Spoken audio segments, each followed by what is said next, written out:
जय हिंद दोस्तों, मैं सुनील कुमार। आप सभी का न्यू टीम एकेडमी में स्वागत है। जो हमारे चैनल को सब्सक्राइब किए हैं और जो नहीं किया है वो हमारे चैनल को सब्सक्राइब लाइक जरूर करें और साथ में कमेंट भी करते रहें और हमसे जुड़े रहें। और हमारी टीम जो है आप सभी को निःशुल्क जो है क्लास चलाई जा रही है और हर सब्जेक्ट चल रहा है, एकदम बारीकी से चल रहा है और आप जो है जुड़ते रहें और हर क्लास जो है पढ़ते रहें। तो हमने कल जो है पॉलिटी पढ़ा है और पॉलिटी का जो हमारा पहला लेक्चर हो चुका है। आज हमारा दूसरा लेक्चर है। आज हम बात करेंगे जो है कि भारत का जो है संवैधानिक विकास या भारत का जो इतिहास रहा है। इससे पहले आप कल बात किए थे जो है भारतीय राज्य व्यवस्था में मतलब राज्य व्यवस्था क्या चीज़ है, संविधान क्या है, संविधान के प्रकार क्या है, जो राज्य व्यवस्था उसका उद्भव कैसे हुआ है। तो आज हम बात करते हैं भारत का संवैधानिक विकास। भारत का संवैधानिक विकास या इसी को कह सकते हैं इतिहास। तो ये हमारा जो है विकास कब से कब था? 1773 से ये हमारा चला था 1935 ये सफर था। इसके बाद 1935 के बाद हम आप सभी को बता देते हैं कि 1940 में अगस्त का प्रस्ताव आया, 1942 में कृष्ण मिशन आया, 1946 में जो है हमारी जो है बैठक हुई जो है। तो इसके बाद इसके बाद हम पढ़ लेंगे तो इसके बाद उसके हम बताएंगे। तो सबसे पहले बताते हैं कि भारत में यूरोपियन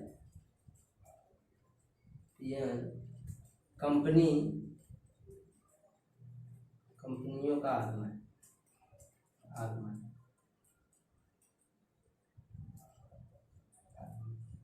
अब एक चीज यहाँ ध्यान दीजिए सब लोग कि भारत में यूरोपियन कंपनियों का आगमन। तो कंपनियों का आगमन मतलब एक लोग नहीं आए, इसका मतलब कि दो चार लोग आए अपनी 2-4 कंपनियां डाली गई भारत में। कब कैसे इसके बारे में बताते हैं। पहले आप ये जान लीजिए कि भारत और यूरोप इन दोनों का मतलब संबंध कैसे था। भारत और यूरोप का संबंध कैसे था कि ये लोग जुड़े और तब भारत आए।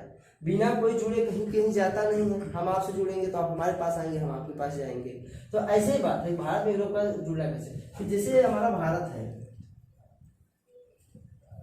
ये हमारा भारत है, तो भारत पहले हमारा किसके लिए प्रसिद्ध था? मसालों के लिए। किसके लिए था? मसालों के लिए क्या था? प्रसिद्ध था। तो ये मसाले कहाँ जाते थे? यूरोप में जाते थे। कहाँ जाते थे? यूरोप में जाते थे। तो यूरोप में क्यों जाते थे भाई? कि यूरोप में जो था, यूरोप के जितने थे, मान लीजिए 100% की बात करें, वहाँ के लोग मांसाहारी थे, मांस खाते थे, उन्हें क्या मसालों की आवश्यकता पड़ती थी। तो ये कब की बात है? 1400 की बात है।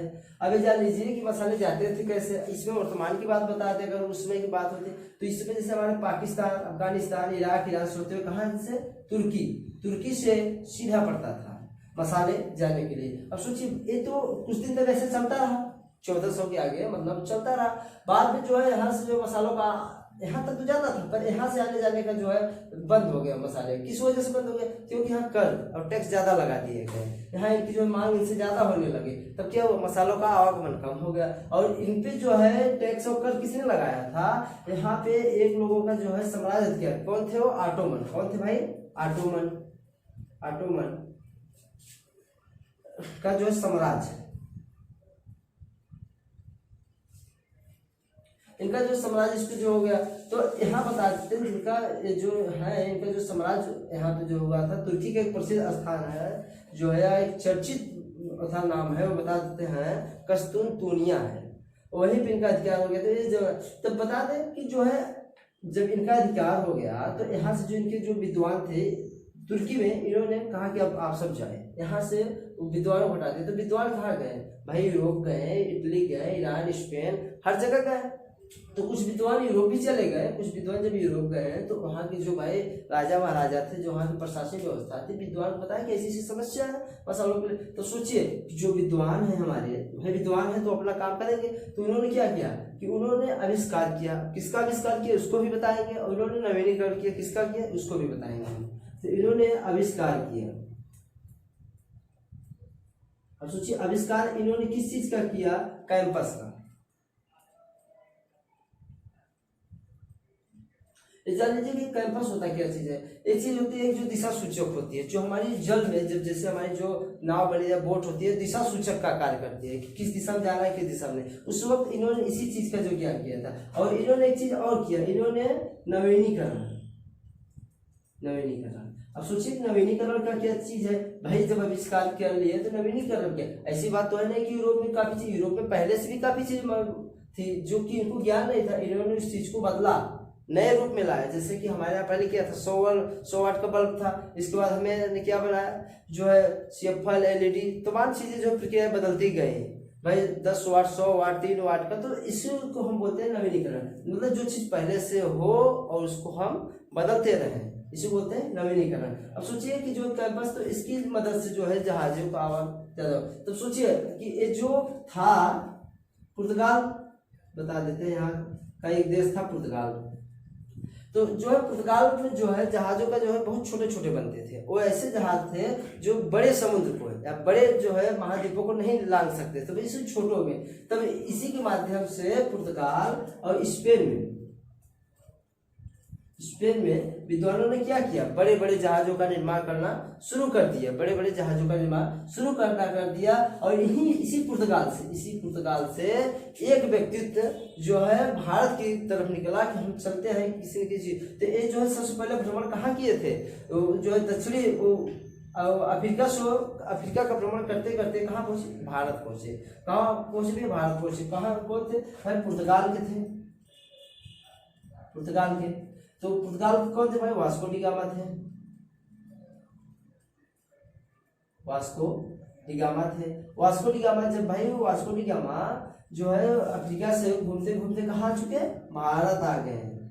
कहाँ आ गए भाई, भारत आ गए। अब ऐसी बात नहीं है, कुछ लोग कहते हैं कि भारत की खोज वास्को डी गामा ने की, ऐसी बात है, भारत था, मतलब वहां से पुर्तगाल से, मतलब यूरोप से भारत में पहला व्यक्तित्व आने वाला कौन था, वास्को डी गामा था। इन्होंने भारत आया, इन्होंने भारत को खोजा, मतलब कि इन्होंने जाके बताया कि वहाँ एक देश है बहुत बड़ा है, भारत है। इन्होंने जो है बताया, भारत तो पहले से ही था। तो जो है भारत किस जगह पहुंचे थे, केरल के कालीकट घाट या तट पे कर सकते हैं, कालीकट तट पर ये जो है पहुंचे थे वास्को डी गामा। कब पहुंचे थे भाई, 1498 में पहुंचे थे। तो सोचिए जब यहाँ आए और इन्होंने जो है भारत का भ्रमण किया, इसके बाद यहाँ इन्होंने जितने पैसे लेके आए थे उससे करीब इन्होंने 60 गुना, इसके करीब जो इन्होंने 60 गुना जो है खूब धन कमाया। और कहाँ गए, यूरोप जब गए तो यहाँ पे लोग जो जाने, वहाँ जो राजा महाराजा थे, जो प्रशासन थे, उन्होंने जो है जाने कि वास्को डी गामा जो इतना ज्यादा पैसा कमाया, वहाँ इतनी जो है भाई धन है, तो वो लोग कह रहे हैं कि आप जाइए वहाँ पे कंपनी का निर्माण कीजिए और ढेर सारे रुपये। तो सोचिए जब कंपनी डालेंगे तो कितना ज्यादा रुपये होगा। अब सोचिए इसकी जो है चर्चा, इस चीज की जो है चर्चा इसकी जब 1498 में जब ये आए तो इन्होंने कंपनी डाल दी ताकि इसके बाद जब इन्होंने बहुत पैसा, जब आजू बाजू जो देश थे हमारे, ब्रिटेन, स्पेन और फ्रांस, डच, जो जितने भी देश थे उनको इस चीज का खबर हुआ कि जो है हमारे जो है वहाँ मतलब बहुत ज्यादा पैसे बाहर, तो उन्होंने भी कंपनी डालने का प्रयास किया और डाले कंपनी। कब डाले, कैसे डाले, इसके बारे में बताते हैं आगे। और पहले आप समझ लीजिए कि भारत में यूरोपियन कंपनियों का आगमन कब हुआ। भाई आपको बताया कि मसाले जो है यूरोप में जाते थे, इनका संबंध इसी से था, इसीलिए भारत आए। और अगर जो है तुर्की पे जो ऑटोमन का जो समाज करना होता अधिकार, तो जो है यहाँ पे इनको भारत आने की जरूरत ही ना होती। तो इसी वजह से जो है भारत जो आए, कौन आए, वास्को डी गामा आए। और वास्को डी गामा आए कैसे, अब सोचिए कि जब यहाँ इन्होंने जब कब्जा कर लिया, इन्होंने जब विद्वानों को भगा दिया जो यूरोप में गए, उन्होंने क्या किया, आविष्कार किया और इन्होंने बड़े बड़े जहाज बनाए। कहाँ बनते थे, पुर्तगाल और स्पेन में बनते थे। तब उसी के माध्यम से वास्को डी गामा दक्षिण अफ्रीका का भ्रमण करते करते भारत आए। और कहाँ आए, कालीकट तट पे कब आए, 1498 आए। इन्होंने कितना पैसा कमाया, जितना लाए थे उससे 60-65 गुना ज्यादा पैसा कमाए थे। अब हम बताते हैं कब कंपनी कब आई थी, कैसे आई थी, इसके बारे में आगे देखिए।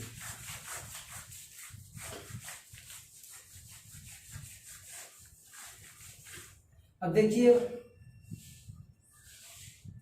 जो पुर्तगाल से कब आए थे भाई, 1498 में। इनकी जो है कंपनी कौन थी, Estado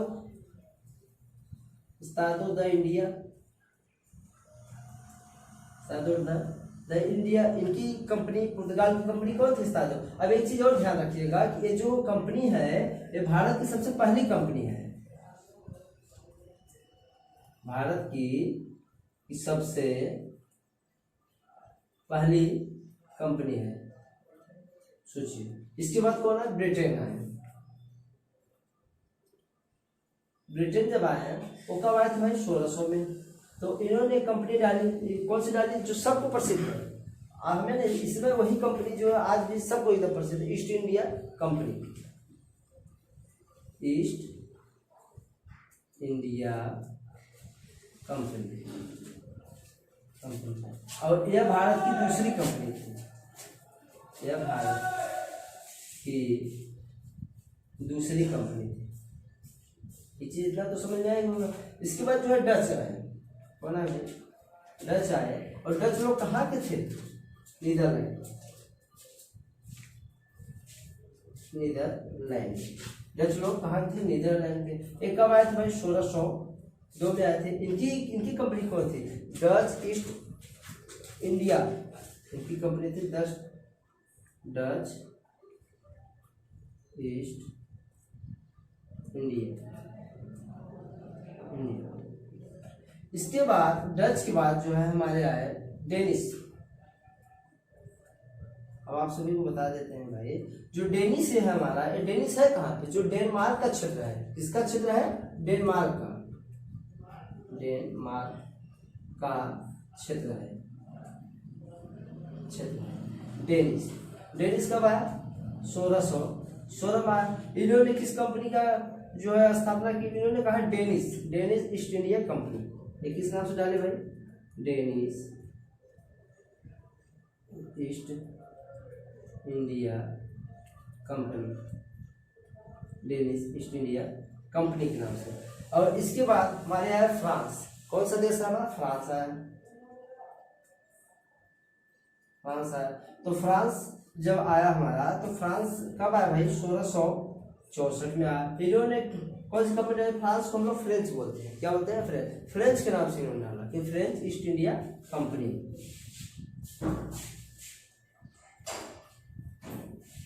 French east India company.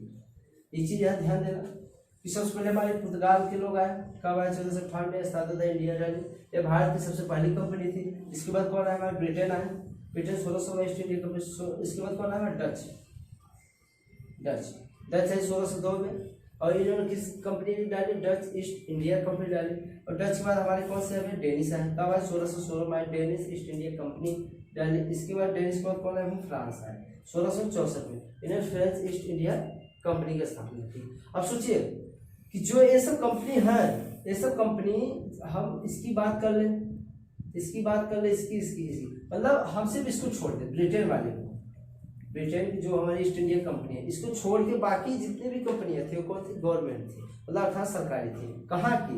जो इस देश से आए थे वहाँ की क्या थी? सरकारी थी। और जो एक कंपनी थी, कौन सी कंपनी थी? प्राइवेट थी। कंपनी क्या थी भाई? प्राइवेट थी। और ईस्ट इंडिया कंपनी ब्रिटेन से तो आई थी, पर ये कंपनी क्या थी? प्राइवेट थी। अब इसी बारे में हम बताते हैं, क्योंकि भाई ब्रिटेन 200 वर्षों तक, जो इंग्लैंड के लोग हैं, जो अंग्रेज हैं, वो हमारे देश पे कितने साल राज किए? 200 साल। विद्वानों का कहना है भाई 200 साल। तो हम इसी के बारे में बताते हैं।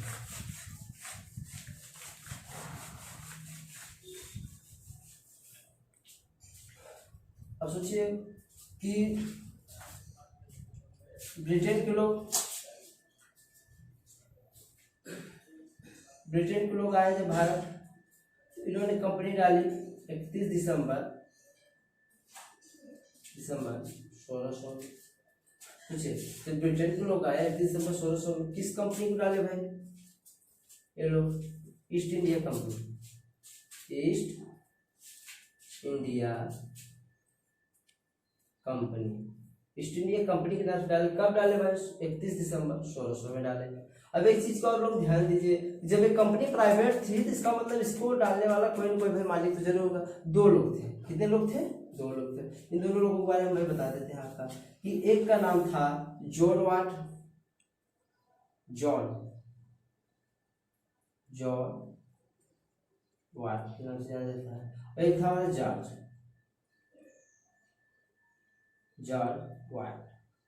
वाइट के नाम से जाना।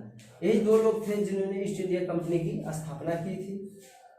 अब सोचिए, जब ईस्ट इंडिया कंपनी थी तो इन्होंने दो लोग डाले, तो पर इसको चलाने के लिए, किसको, ईस्ट इंडिया कंपनी को चलाने के लिए, अभी भाई तो ब्रिटेन से आए थे, पर इनको चलाने के लिए इनको एक अनुमति का जरूरत थी, इनको एक अधिकार पत्र की जरूरत थी। अब सोचिए अधिकार इनको कौन देगा, भाई ये लोग जो है इनको अधिकार कौन देगा, भारत तो देगा नहीं। ये भाई ब्रिटेन से आए थे भाई, तो कौन देंगे, ब्रिटेन की कौन देंगे भाई, ब्रिटेन उस समय जो है महारानी कौन थी, ब्रिटेन की महारानी कौन थी भाई, एलिजाबेथ प्रथम,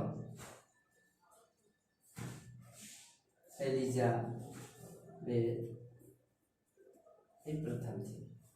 तो सोचिए एलिजाबेथ प्रथम थी, तो इन्होंने इन दोनों को इस कंपनी को चलाने के लिए इन्होंने 15 वर्षों का एक एग्रीमेंट दिया। इन्होंने 15 वर्षों का क्या दिया, एक एग्रीमेंट, एक चार्ट दिया। कितने वर्षों के लिए भाई, 15 वर्षों के लिए।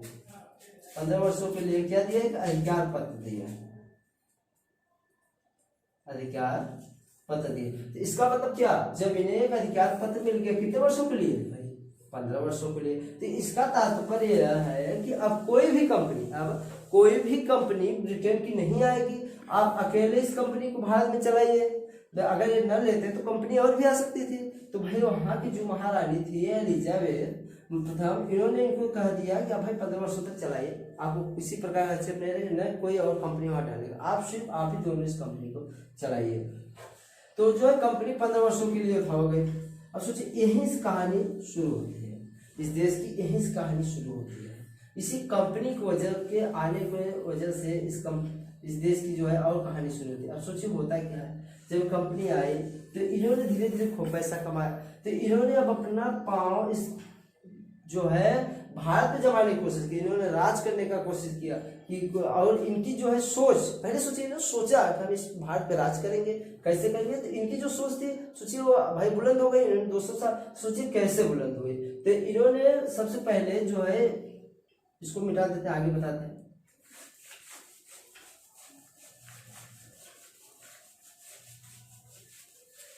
तो इन्होंने जो है सबसे पहले जो है ईस्ट इंडिया कंपनी के लोग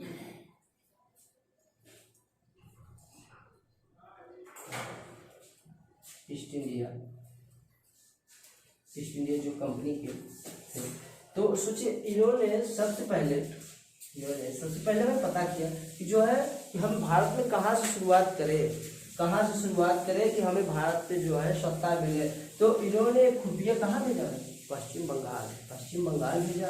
तो वहाँ के जो है खुफिया गए, तो जो है इसके जो है भाई थे रॉबर्ट क्लिफ थे, तो उन्होंने अपना भाई सूचक भेजा कहाँ, पश्चिम बंगाल। तो वहाँ उन्होंने गए और बताया कि जो वहाँ के जो एक सेनापति है मीर जाफर, उनको जो है नवाब बनने की था। तो वहीं से ये लोग जो दिमाग लगाए कि चलो ठीक है, तो उसको मिला लिए, किसको, मीर जाफर को मिला लिए, किसके विरुद्ध, सिराज उद दौला के विरुद्ध मिला लिए। और इन्होंने एक लड़ाई की जो षड्यंत्र बनाई, किसके माध्यम से, मीर जाफर सेना के जो सेनापति थे मीर जाफर के माध्यम से बनाए। तो सोचिए कि इन्होंने तब उस युद्ध को हम लोग किस नाम से जानते हैं, प्लासी का युद्ध। किस नाम से जानते हैं, प्लासी का युद्ध। अब आपको समझ में आएगा कि इन्होंने उसी जगह से पश्चिम बंगाल से भारत में जो है सत्ता का अधिकार पाने की कोशिश की, और कैसे, उस सेनापति की वजह से, एक के जो धोखेबाजी की वजह से इन्होंने सत्ता की तरफ जो है बढ़ने का, अपनी जो है जितनी उनकी जो ख्वाहिशें थी वो पूरी होने लगी।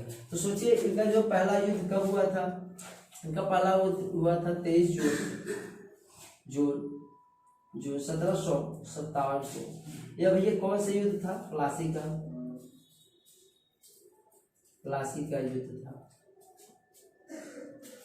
युद्ध था। अब सोचिए जो प्लासी है कहाँ पे है भाई, इसको हम बता देते हैं, ये बंगाल में है। बंगाल का एक गांव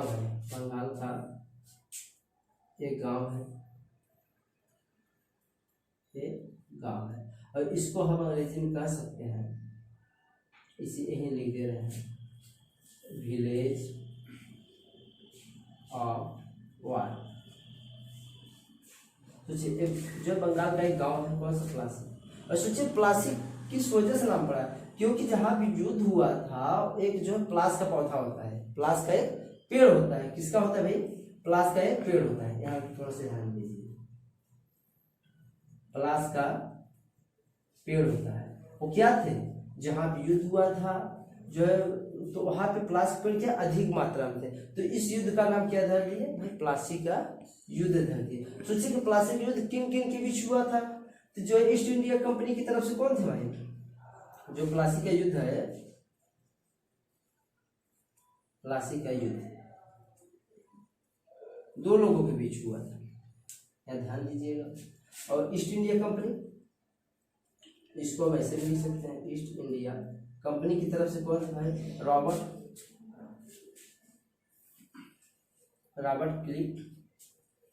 क्लीव थे। तो रॉबर्ट क्लीव इधर से थे, उस तरफ से थे भाई। बंगाल के नवाब, बंगाल के कौन थे भाई, नवाब कौन थे भाई, सिराज दौला, सिराज दौला थे। तो इन दोनों के जब बीच युद्ध हुआ तो भाई धोखेबाजी किसने की थी भाई, वहां के सेनापति कौन थे भाई, सेनापति का क्या नाम था, मीर जाफर। तो मीर जाफर जो किसके लिए किए थे कि हम बंगाल का नवाब बनेंगे, इसीलिए इन्होंने इनसे जो है धोखेबाजी करके क्या किया, इनको जो है जितवा दिया। इसमें जो है इनकी जो है जीत हो जाती है। तो ये जो है मीर जाफर, तो भाई जो इनकी बात हुई थी, नवाब तो बनाए गए पर एक नाम मात्र के, क्या बनाए गए भाई, कठपुतली नवाब बनाए गए, नवाब अर्थात इनको सिर्फ नाम मात्र का नवाब बनाया गया, बाकी पूरी शासन व्यवस्था किसके अंदर थी, ईस्ट इंडिया कंपनी के अंतर्गत थी, पूरी शासन व्यवस्था थी। तो अब जान चुके हैं इसके बारे में। अब हम बताएंगे जो है पश्चिम बंगाल का द्वैत कब हुआ था, इसके बारे में बताएंगे, थोड़ा सा ध्यान रखना है। अब इसके बाद दूसरा इनका जो युद्ध हुआ वो बक्सर का युद्ध हुआ था। इसके बाद कहाँ इनका युद्ध हुआ, बक्सर का युद्ध।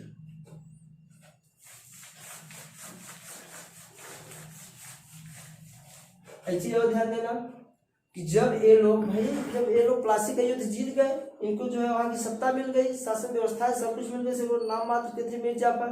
तो जो है इनकी जो है और जो इनकी शक्तियां बढ़ती गई, इनकी जो सोच जो है क्या हुई भाई, प्रभावित होती दिखती कि अब हम जो है इस भारत में जो कब्जा करेंगे भाई खूब जो।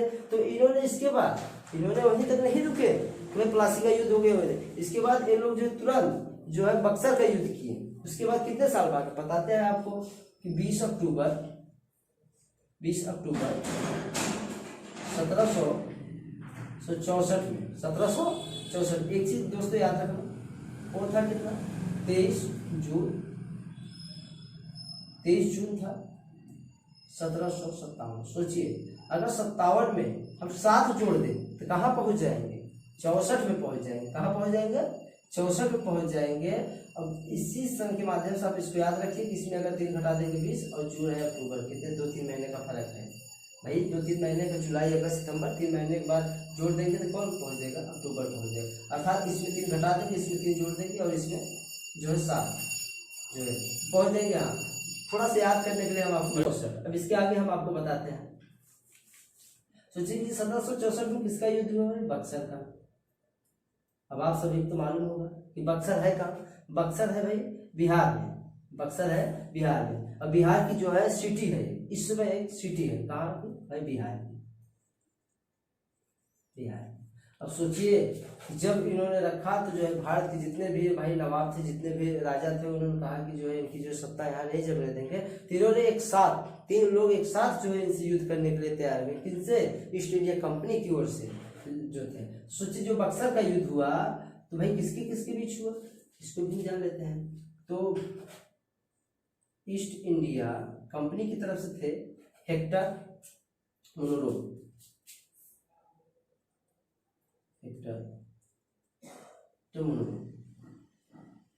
थे, और इधर से थे संयुक्त सेनापति, संयुक्त सेना। तो संयुक्त सेना मतलब कि इसमें 3 लोग थे। कितने लोग थे भाई, तीन लोग थे। कौन कौन थे? इन तीनों का नाम हम आपको बता दे रहे हैं। पहले थे भाई मुगल के नवाब भाई। इसके बाद थे मुगल के बाद अवध के बाद थे भाई बंगाल। अब मुगल की तरफ से भाई कौन थे और अवध की तरफ से बंगाल की तरफ से, ये जो तीनों लोग जो कौन थे? इनके मुगल की तरफ से जो थे कि शाह आलम द्वितीय, शाह आलम द्वितीय। ये मुगल के जो है राजा थे शाह आलम द्वितीय। और जो है अवध हमारा जो है अवध के थे शुजा उद दौला। क्या थे भाई? शुजा उद दौला। ये कहाँ के नवाब थे भाई? अवध के थे। और बंगाल के हमारे कौन थे? मीर कासिम। कौन थे भाई? मीर कासिम। ध्यान दीजिए। अब इनके बीच जो है युद्ध हुआ, तो जो है इसमें जीत किसकी हुई? ईस्ट इंडिया कंपनी की। और ये लोग क्या हुए भाई? परास्त हो गए, इनकी हार हो गई। अब सोचिए जब इनकी जीत हो गई बक्सर से भी, तो ये लोग क्या भाई एकदम, अब भाई तो भारत में की सोचिए सत्ता, यही तो तीन लोग थे जो इनको हरा सकते थे। इन्होंने, ये लोग भी इनको नहीं हरा पाए। तब ये सोचिए इनकी जो शक्ति भारत में मजबूत होते गए।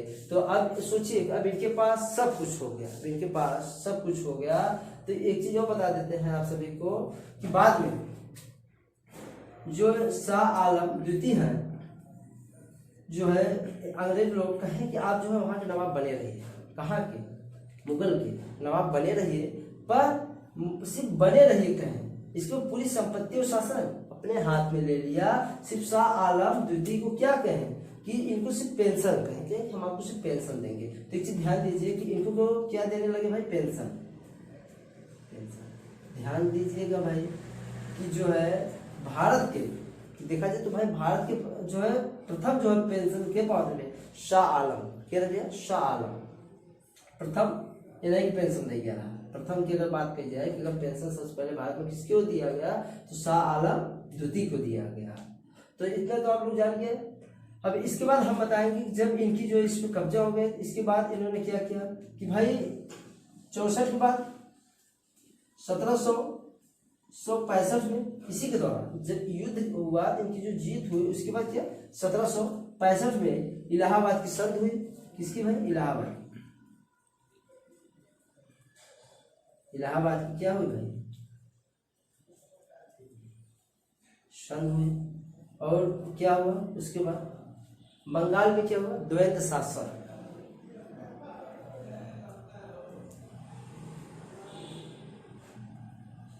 शासन इसको बोलेंगे द्वैत शासन। कहाँ में? बंगाल में। अब हम आपको बताए थे कि जब बक्सर का युद्ध हुआ था, जब प्लासी का युद्ध हुआ था, तो उसमें बंगाल के नवाब सिराजुद्दौला का जब हार हुई थी, तो आपको बताया था कि ध्यान रखना कि हम बताएंगे कि जब 1765 में जब अंग्रेज लोग वहां पे द्वैत शासन बना दिए, तो द्वैत शासन का क्या मतलब है इसके बारे में हम चर्चा भी करते हैं तुरंत।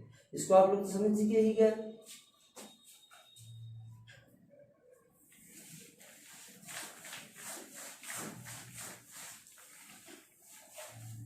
सोचिए जो द्वैत शासन था, द्वैत शासन कहाँ पे भाई? बंगाल। तो जो है ईस्ट इंडिया कंपनी की ओर से, तो वो लोग कहे जो अंग्रेज थे, अंग्रेजों ने कहा कि उनके जो थे सिराजुद्दौला के जो बनाए दो, इसके बारे में बताते हैं। क्या था भाई? सिराजुद्दौला जो द्वैत शासन, इसके बारे में क्या था? एक दीवानी थी, क्या थी भाई? एक दीवानी थी, दूसरा था निजाम, दूसरा था भाई निजाम। द्वैत शासन में इन्होंने एक दीवानी बनाई, एक निजाम। दीवानी का संबंध किससे था भाई? संपत्ति से। किससे संबंध था? संपत्ति से। और निजामत का संबंध किससे था भाई? शासन से। तो सोचिए जो अंग्रेज थे, इन्होंने कहा कि भाई दीवानी का अधिकार हम ले रहे हैं और शासन आप ले लीजिए। तो सोचिए जब संपत्ति ले लिए तो भाई जो सिराजुद्दौला थे वो जो शासन कैसे करते हैं, जो उनकी जो सेना थी, जो वहाँ की जो प्रजा थे, वो जो त्राहिमाम होने लगा। तो कुछ दिन बाद हमसे शासन व्यवस्था नहीं चलेगी। क्यों? क्योंकि भाई पैसा कौड़ी तो सवाल के पास है, जो शासन कैसे चलेगा, जो वहाँ की प्रजा है कैसे चलेगी। तो सोचिए इसी 1965 के बाद, कब 1765 के बाद अंग्रेजों ने बंगाल का ऐसा हाल किया कि वहां पे समझने की भूखमरी आ गई, एकदम से त्राहि त्राहि हो गए, एकदम निचोड़ दिया, एकदम एकदम उथल पुथल मचा दी। कौन से? जो अंग्रेज थे हमारे। तो सोचिए कि इसके बाद हुआ, इसके बाद सोचिए इस संधि के बाद उनका जो है पाव पूरी तरह से एकदम जो भारत में पसर चुका था, एकदम पूरी तरह एकदम कब्जा हो चुका था एकदम भारत में। अब हम आप सभी को बताते हैं, ये जो अंग्रेज थे हमारे, जो ईस्ट इंडिया कंपनी के लोग थे, अब इनको सोचिए सब कुछ मिल गया। अब इन्होंने कहा भाई एक राज्य बनाया जाए अलग अलग, भाई अब इनको सत्ता करना है, इनको राज करना है। तो सोचिए जो ब्रिटेन के लोग थे, जो भाई जो ब्रिटेन या कह सकते हैं कि भाई ईस्ट इंडिया कंपनी जो चलाते थे, तो वो लोग क्या किए, एक राज्य का गठन करना चाहे। किसका गठन करना चाहे? राज्य का। और सोचिए राज्य के लिए हमने आपको क्या बताया था कल भाई, कि राज्य के लिए क्या क्या चाहिए। सोचिए कल हमने आपको बताया था कि राज्य के लिए हमें 4 चीजें चाहिए। क्या? पहला भूभाग, दूसरा जनसंख्या, और तीसरा सरकार, चौथा संप्रभुता। अब सोचिए जब इन लोगों का उस पर अधिकार हो गया हम भारत पे, तो सोचिए भूभाग तो मिल ही गया, भाई भारत इतना बड़ा था उस समय, तो भाई पाकिस्तान भी भारत में था, बांग्लादेश भी भारत में था, उनको भूभाग मिल गया, और जनसंख्या भी उस समय भाई देश में थी। सोचिए इनको दोनों मिल गया, तो इनको क्या करना था? सिर्फ सरकार चला था। और संप्रभुता की बात बताया था आप सबको कि भाई जो है आंतरिक मामले में लेने में क्या निर्णय क्या हो, सक्षम और स्वतंत्र हो। तो सोचिए अब ये लोग तो निर्णय स्वयं ले रहे हैं कि हम ये लेंगे, आप ले लीजिए, नहीं जो चाह रहे हैं यही सब कुछ कर रहे हैं। सोचिए इसके लिए तो भाई स्वतंत्र है कौन? जो ब्रिटेन के हैं, जो भाई जो अंग्रेज है, वो क्या है? स्वतंत्र है। तो सोचिए तो सरकार बनाए, तो सरकार सोचिए कौन बनाएगा? अभी आप सोचिए सरकार तो बनाएगी नहीं। क्यों? क्योंकि भाई ब्रिटेन की जो है व्यवस्थाएं हैं, जो ब्रिटेन का जो वहाँ जो देख रेख कर रहे हैं, जो वहाँ के प्रधानमंत्री हैं, जो वहाँ के महारानी हैं, जो ताज जिसको हम लोग आज भी बोलते हैं, तो सोचिए वो उनका निर्माण करेंगे। तो सोचिए सरकार निर्माण कहाँ से होगा? ब्रिटेन की संसद से, ब्रिटेन की संसद से। अब एक चीज ध्यान देना, ब्रिटेन की संसद से किसका निर्माण होगा? भाई सरकार का। तो इस सोचिए संसद किससे क्या बनेगा हमारा? इन्होंने क्या बनाया भाई? नियम, भाई देश को कैसे चलाया जाए, कैसे कानून व्यवस्था की जाए, कैसे प्रजा के लिए, मतलब ये लोग नियम बनाए, अर्थात तमाम अलग अलग प्रकार के चार्ट बनाए, अधिकार बनाए। सोचिए क्या बनाए भाई? अलग अलग देखा जाए तो चार्टर बनाए, अधिकार कहाँ से सब बना? इस जो ब्रिटेन की संसद से बना। आप लोग सोचिए ब्रिटेन संसद से यही बनते बनते जो है आगे जो है हमें देश मिलेगा। सोचिए एक समय ऐसा आता है कि जब ये जो ईस्ट इंडिया कंपनी है इसकी भी हालत बिगड़ जाती है, तो जो है यहाँ की जो है जो चलाने वाले हैं वो बोलते हैं कि ब्रिटेन में हमें जो है 10 लाख पाउंड दीजिए। तो वहाँ की सरकार बोलती है कि आप जो है भी 10 लाख पाउंड आप वहाँ सरकार चला रहे हैं, सब कुछ आपका अधिकार है, फिर भी आप हमसे पैसा मांग रहे हैं। क्या होता है? 10 लाख पाउंड देते हैं, तब वहाँ की जो सरकार करती है नहीं कुछ न कुछ भ्रष्टाचार जरूर है, वहाँ कुछ न कुछ गलतियाँ हो रही हैं कि जिससे पैसा आने के बजाय पैसा हम लोग दे रहे हैं। तब उन्होंने तमाम जो नियम बनाए, चार्टर बनाया, अधिनियम बनाया, किसके माध्यम से? संसद के माध्यम से बनाए। तो सोचिए कि जो आप लोग सुने होंगे रेगुलेटरी एक्ट, पीटर्स चार्टर, जितने भी चीज हैं वो जो है ब्रिटेन की संसद के माध्यम से बनाया गया। तो हम अब बताएं कि जो है संवैधानिक जो विकास है उसमें जितने भी चार्टर हैं भाई जो भी बनाए गए जिससे रेगुलेटिंग ये सब, तो अब इसके बारे में अभी हम लिख दे रहे हैं और कल अगले वीडियो में चर्चा करेंगे।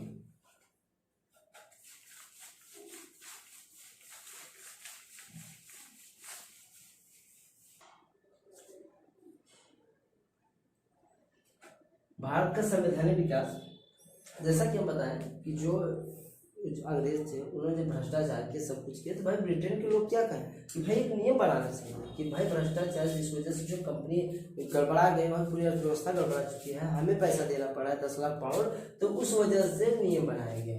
किसके लिए? ईस्ट इंडिया कंपनी के अंतर्गत कौन कौन से भाई बने? रेगुलेटिंग एक्ट 1773 में किसने बनाया?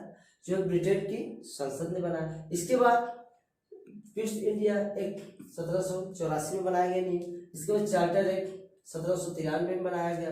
इसके बाद चार्टर एक्ट 1813 में बनाया गया।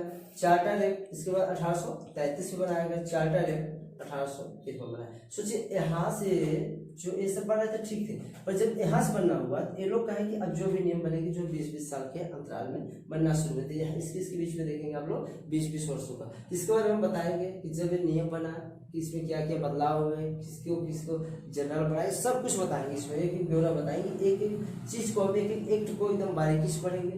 इसको जो भाई तो कंपनी, इसके जब ब्रिटिश क्राउन के अंतर्गत आ गया तो भारत सरकार अधिनियम कब बना? 1858 में। भारत परिषद अधिनियम 1861 में। भारत परिषद अधिनियम 1892 में। भारत परिषद अधिनियम 1909 में। भारत परिषद अधिनियम 1935 में। और भारतीय स्वतंत्रता अधिनियम 1947 में। सोचिए हम यहाँ आपको पहले लिख दिए थे कि भाई 1773 से